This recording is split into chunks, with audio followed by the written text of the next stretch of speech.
What's going on, guys? I'm going to show you how to do the ambient lighting strips. A lot of people ask me how do you put them in and how do you install them, so I figured I'd do a real quick video on just kind of showing you.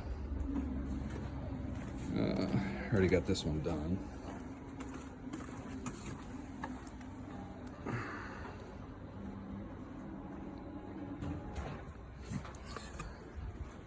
But the way it works is these kits here come with a lot of these strips, and they're very thin.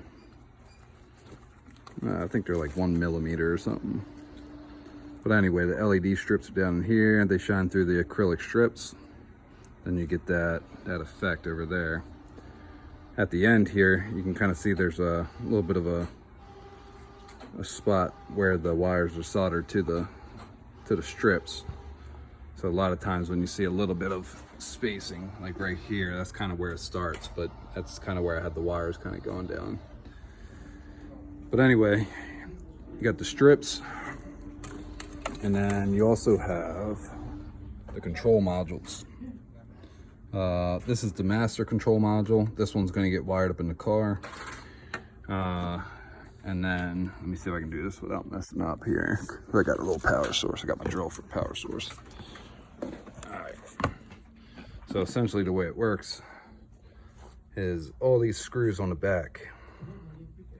I unscrewed them, which will then, the silver trim here, loosen it up just enough to where I can kind of tuck my LED strip, and it's just pressure fit in there. And then I can actually pull the silver trim piece out far enough to tuck the wire down in there. The wire then comes through the back here. So no hole drilled. I didn't have to drill into the door panel. I know in some cases you might have to. 9 out of 10 times I don't have to. You can usually loosen up trim enough, tuck the wire down. Now of course I got it kind of just loosely hanging here, but I will secure the wires here. But what I like to do is somewhere on the door panel itself, I like to mount the subcontroller. Subcontrollers wirelessly talk to the main controller. So when the main controller gets power, it then tells all the individual subcontrollers in the doors to turn on wirelessly. So you don't have to run wires through the doors or anything like that. But subcontroller has light outputs, which that one goes to my strip. And then it's got the power input. Power wise, right now, just to show you, I kind of have it hooked up to my battery here. But let me show you.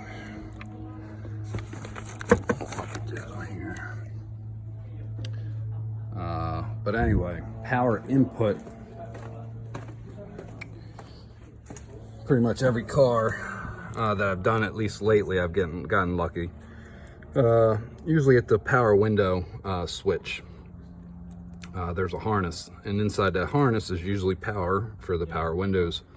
In this case, this is a Infinity Q50, I think.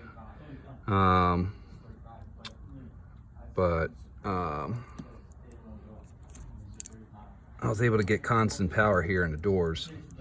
The subcontrollers on this case get constant power, and then the main controller gets wired up, at the fuse panel or something, gets accessory power. So when the accessory kicks on, the main controller kicks on, then tells the subcontrollers to go ahead and wake up and turn on as well.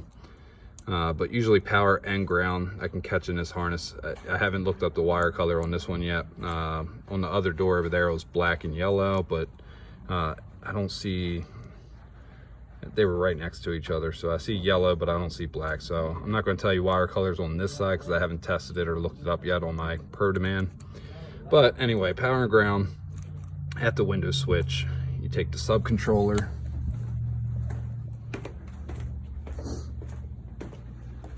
again, you take your controller, you got the 12-volt input. Now granted, this is the main one, but will be the subcontrollers behind the door. But the controller, you got your power and ground. You wire it right to the window switch. You got your light output, which goes to the strips. The strips are then pressure fit inside of this panel. Did not have to drill holes. This is the end point for the strip right before the bend. But the wires go right through. Again, pressure fit, and then just mount the subcontroller to the door panel. That way it's secure, it's not bouncing around back there. This one has a blank block off plate from where a mid-range would go. So I just kind of drilled 2 little holes, securely mounted it. A lot of times on door panels, like in areas up here, if you scuff this up really good, you can take some CA glue, scuff the back of the actual module, glue the back of the module, boom, put it on, let it dry and adhere. And I haven't had no problems with that either. Of course, you can use epoxy and all as well. Not the best of videos, but I hope this helps somebody. Any questions, let me know. Thanks, guys.